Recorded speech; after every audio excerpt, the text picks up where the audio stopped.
21 दिसंबर 2012 इतिहास का एक ऐसा दिन जब दुनिया खत्म होने वाली थी, या कहूं कि अपने अंत के सबसे करीब पहुंच चुकी थी। दोस्तों, भगवत गीता के द्वितीय अध्याय खंड 27 में भगवान श्री कृष्ण कहते हैं, जातस्य ही ध्रुवो मृत्युर ध्रुवम जन्म मृत्यस्य, यानी कि जिसने जन्म लिया है उसकी मृत्यु निश्चित है। पर क्या हो अगर आपको मौत के उस दिन की तारीख पहले से ही पता चल जाए? कयामत का वो दिन जिसकी भविष्यवाणी इतिहास में हजारों साल पहले ही कर दी गई थी, जिस दिन आसमान से आग के गोले बरसने वाले थे, धरती लावा उगलने वाली थी, अंतरिक्ष पृथ्वी पर कहर डालने वाला था और तबाही के इस मंजर के बीच इंसानों का नामो निशान मिटने वाला था।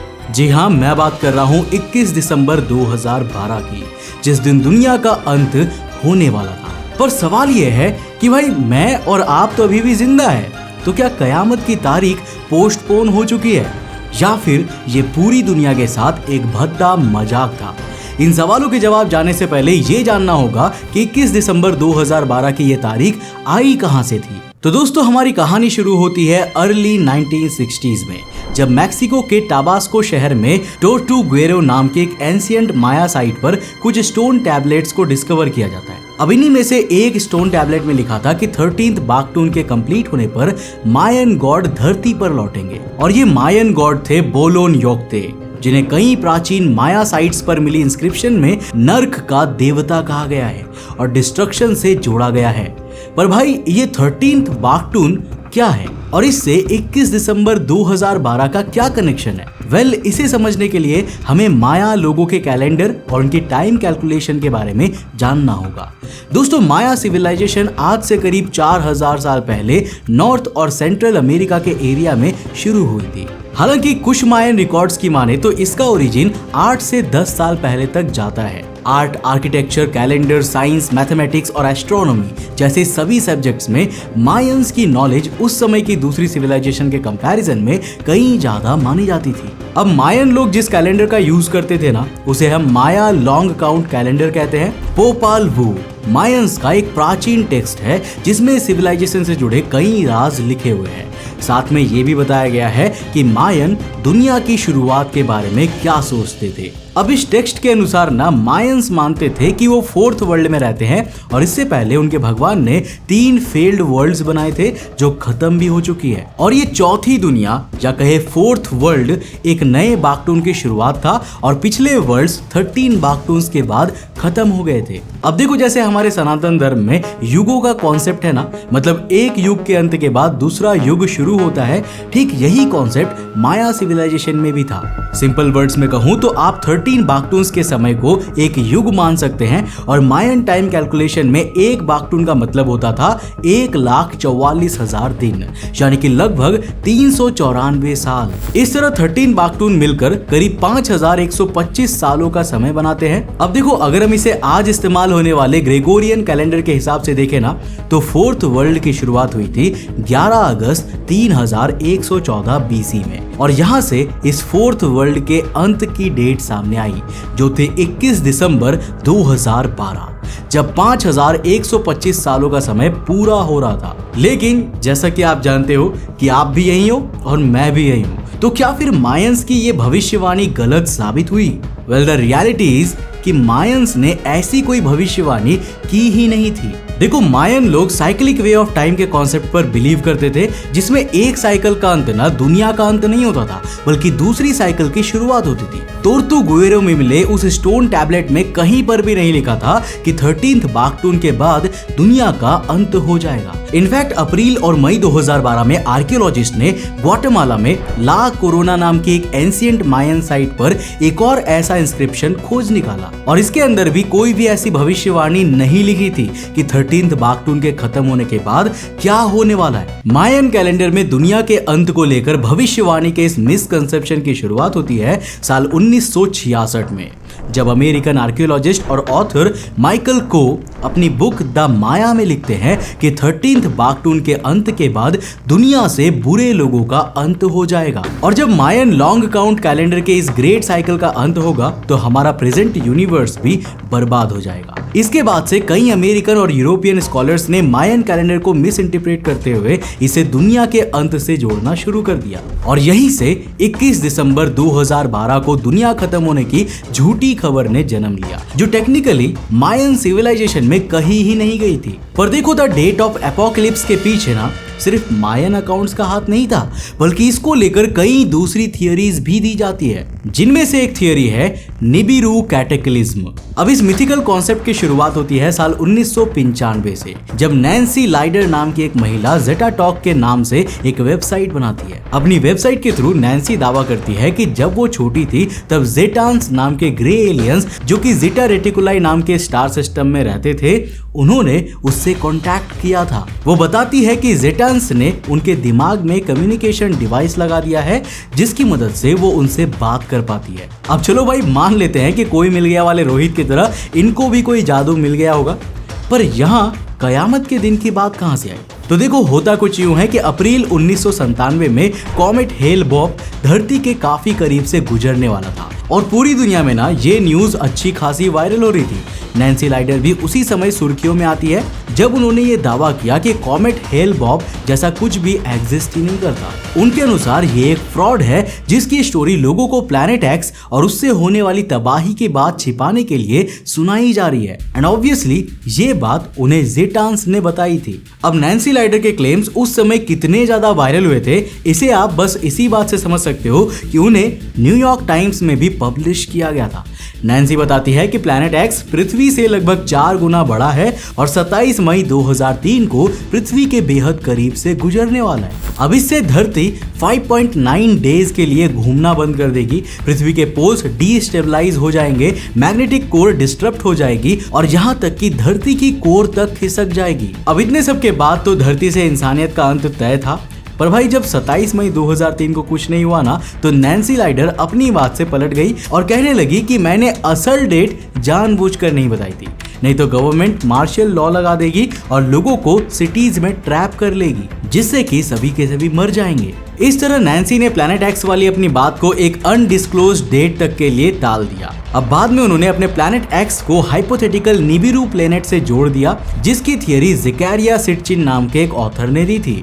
अपनी बुक द 12th प्लैनेट में उन्होंने बताया था कि एंशिएंट मेसोपोटामियन टेक्स्ट के अनुसार निबिरू नाम का एक प्लैनेट हर 3600 साल बाद पृथ्वी के पास से गुजरता है और ये वही प्लैनेट है जहां अनुनाकी रहते हैं और वो इस दौरान धरती के लोगों से मिलने आते हैं। अब मैं यहाँ पर आपको बता दूं कि अनुनाकी देवताओं का एक ग्रुप था जिसे प्राचीन सुमेरियंस और मेसोपोटामियंस अपना देवता माना करते थे और ऐसा कहा जाता था कि वो दूसरे ग्रह से यहाँ पर आए हैं। हालांकि देखो, ज़ेकरिया सिटचिन ने जो कुछ भी कहा था ना, वो असलियत था ही नहीं। उन्होंने ये कंक्लूजन एंशिएंट टेक्स्ट को गलत तरह से ट्रांसलेट करके निकाला था। अब देखो, जब नैन्सी लाइडर ने प्लैनेट एक्स या कहे निबिरू के पृथ्वी के करीब से गुजरने की कोई भी डेट नहीं बताई ना, तो कई दूसरे राइटर्स और आम जनता ने इसे मायन कैलेंडर वाली अफवाह से जोड़ना शुरू कर दिया और फिर लोगों के बीच ये पॉपुलर हो गया कि 21 दिसंबर 2012 को निबिरू नाम का प्लैनेट पृथ्वी से टकराने वाला है। पर ऐसा भी हमें कुछ देखने को नहीं मिला और आज भी नैन्सी लाइडर निबिरू कैटेक्लिज्म को लेकर तारीख पर तारीख दिए जा रही है। 21 दिसंबर 2012 को आने वाली तबाही को लेकर एलियन इन्वेजन का हवाला भी दिया गया। 8 दिसंबर 2010 को अमेरिका के एक न्यूज वेबसाइट examiner.com पर एक आर्टिकल पब्लिश किया गया, जिसे अभी आप अपनी स्क्रीन पर देख रहे होंगे। इसमें यह दावा किया गया कि search for extra terrestrial intelligence यानी कि सेटी के एक एस्ट्रोफिजिसिस्ट क्रेग कास्नोव ने अनाउंस किया है कि 3 विशाल फास्ट मूविंग ऑब्जेक्ट्स पृथ्वी की ओर आ रहे हैं।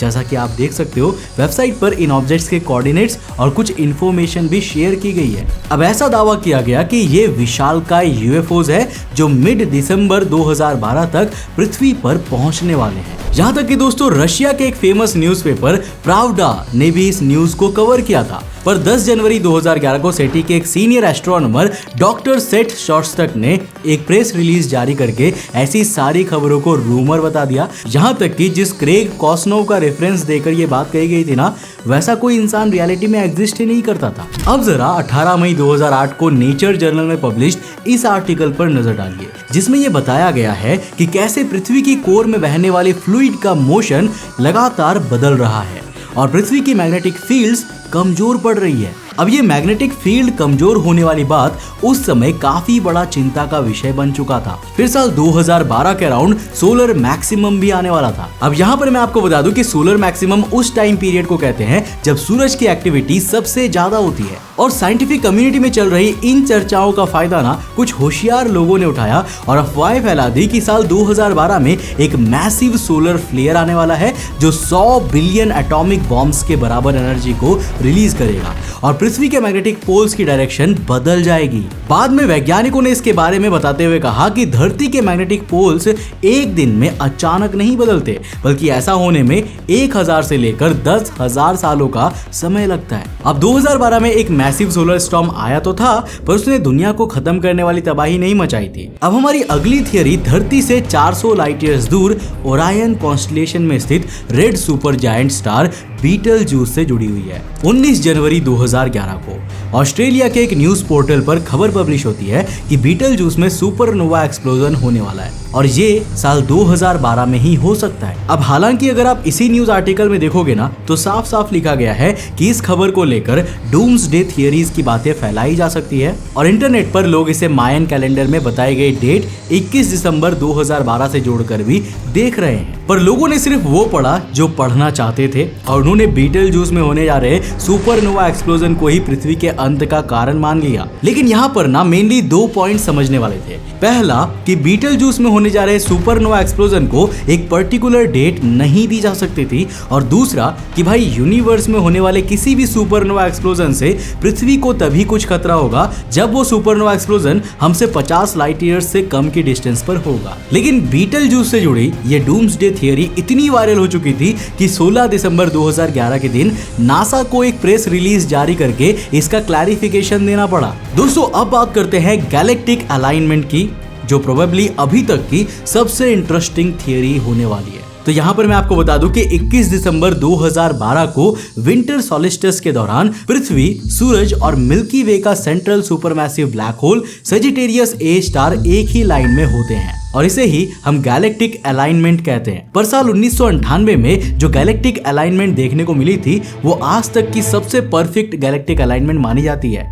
अब हालांकि इस अलाइनमेंट का पृथ्वी पर कोई असर नहीं होता, लेकिन कुछ लोगों ने दावा किया कि 21 दिसंबर 2012 को भी ऐसी ही एक अलाइनमेंट होने वाली है और इस बार सूरज और सजिटेरियस ए स्टार के कंबाइंड ग्रेविटेशनल इफेक्ट से धरती पर तबाही मच जाएगी। बाद में वैज्ञानिकों ने इसका भी क्लैरिफिकेशन रखा और ऐसे सारे दावों को गलत बता दिया। अब देखो यार, सजिटेरियस ए स्टार हमसे करीब 27,000 लाइट ईयर्स दूर है और वो सुपरमैसिव ब्लैक होल चाहे कितना भी बड़ा क्यों ना हो और कितना भी मैसिव क्यों ना हो, वो उतनी दूरी से धरती को कोई भी नुकसान नहीं पहुंचा सकता। कॉर्नेल यूनिवर्सिटी की वेबसाइट पर पब्लिश्ड इस आर्टिकल के अनुसार अगर हमारा सोलर सिस्टम एक सुपरमैसिव ब्लैक होल से 1000 लाइट ईयर्स के डिस्टेंस के अंदर आता है, तब जाकर सोलर सिस्टम की ऑर्बिट पर थोड़ा बहुत असर देखने को मिलेगा और ह्यूमैनिटी के एग्जिस्टेंस पर तो इसके बाद भी कोई खासा असर नहीं पड़ने वाला। अब गैलेक्टिक अलाइनमेंट की तरह ही एक और थियरी है जिसे हम शिवा हाइपोथेसिस कहते हैं, जो बताती है कि धरती पर आने वाली ग्लोबल नेचुरल कैटास्ट्रॉफी जैसे कि एक्सटिंक्शन इवेंट्स ऐसे ही रैंडमली अकर नहीं होते, बल्कि इनका कारण मिल्की वे गैलेक्सी में सूरज का पीरियोडिक मोशन होता है। अब इस पीरियोडिक मोशन के अनुसार ना लगभग हर 3 करोड़ सालों में पृथ्वी पर मैसिव एक्सटिंक्शन इवेंट्स देखने को मिल रहे हैं। साल 1979 में नेचर जर्नल में एक आर्टिकल पब्लिश हुआ जिसका टाइटल था थियरी ऑफ टेरेस्ट्रियल कैटास्ट्रोफिज्म। इसमें यह बताया गया था कि जब सूरज अपनी ऑर्बिट में मिल्की वे के प्लेन को क्रॉस करता है ना, तो सोलर सिस्टम के चारों ओर फैले ऊट क्लाउड में ग्रेविटेशनल डिस्टरबेंसेस देखने को मिलती है। इससे ऊट क्लाउड के कॉमेट्स इनर सोलर सिस्टम की ओर आने लगते हैं और अक्सर पृथ्वी से टकराकर तबाही मचा देते हैं। कुछ लोगों की माने तो साल 2012 में भी हमें ऐसे ही तबाही देखने को मिलने वाली थी। मतलब भाई पृथ्वी पर एक और मास एक्सटिंक्शन होने वाला था। हालांकि ऐसा कुछ भी नहीं हुआ और हम आज भी जिंदा है और सही सलामत है। 21 दिसंबर 2012 को लेकर दुनिया में जो कुछ भी अफवाहें फैली, उनके पीछे का एक बड़ा कारण वो टेलीविजन चैनल्स भी थे जिन्हें हम बहुत ट्रस्टेड मानते थे। जैसे कि डिस्कवरी चैनल, जिसने साल 2009 में 2012 एपोकलिप्स नाम की एक सीरीज शुरू की थी और 2012 के डूम्सडे पर क्या क्या हो सकता है ये सब बताया था। हिस्ट्री चैनल ने तो इस पर एक नहीं बल्कि कई सीरीज बना दी थी, जैसे साल 2006 में आई लास्ट डेज ऑन अर्थ, 2008 में आई नोस्ट्राडामस 2012। 21 दिसंबर 2012 को लेकर दुनिया में कुछ इंटरेस्टिंग इंसिडेंट्स भी देखने को मिले थे, जिनमें Australian prime minister Julia Gillard की रेडियो स्टेशन में दी गई स्पीच काफी कंट्रोवर्शियल रही थी। 6 दिसंबर 2012 को जूलिया ऑस्ट्रेलियन लोगों को एड्रेस करती हुई कहती है कि दुनिया खत्म होने वाली है और कयामत के दिन हमारा सामना ज़ॉम्बीज और डीमन से होगा, पर डरिए मत, मैं आपके लिए आखिरी सांस तक लड़ूंगी। Women. अब भाई इसके बारे में मैं अगर कुछ नहीं कहूँ तो ही बेहतर है। वैसे यार एक इंटरेस्टिंग इंसिडेंट भारत में भी हुआ था, जब 20 दिसंबर 2012 को AR रहमान ने लोगों के बीच पॉजिटिविटी बनाए रखने के लिए बेहद प्यार नाम का एक गाना रिलीज किया था। बाकी 21 दिसंबर 2012 के दिन आपकी क्या मेमोरीज है मुझे कमेंट सेक्शन में लिखकर जरूर बताना। वैसे दोस्तों एक थियरी यहाँ पर यह भी दी जाती है ना कि 21 दिसंबर 2012 के दिन इस दुनिया का अंत तो हुआ था, मगर किसी तरह से हम सभी ह्यूमंस, या यूं कहे कि केवल मैं या आप एज ए ऑब्जर्वर किसी दूसरे यूनिवर्स में फिसल गए, जिसके कारण से आपके लिए सब कुछ बिल्कुल सही है, लेकिन वो जो आपके पिछले यूनिवर्स में थे ना वो तबाह हो चुके हैं। वेल इसके बारे में ना मैंने अपने एक पिछले वीडियो में बताया था। क्या आपने उस वीडियो को देखा है? हाँ या नहीं नीचे कमेंट सेक्शन में लिखकर बताना। अगर नहीं देखा है तो यहाँ टैप करके इसे जाकर देखो। मैं मिलता हूँ आपको नेक्स्ट एपिसोड के साथ, तब तक के लिए बाय, जय हिंद।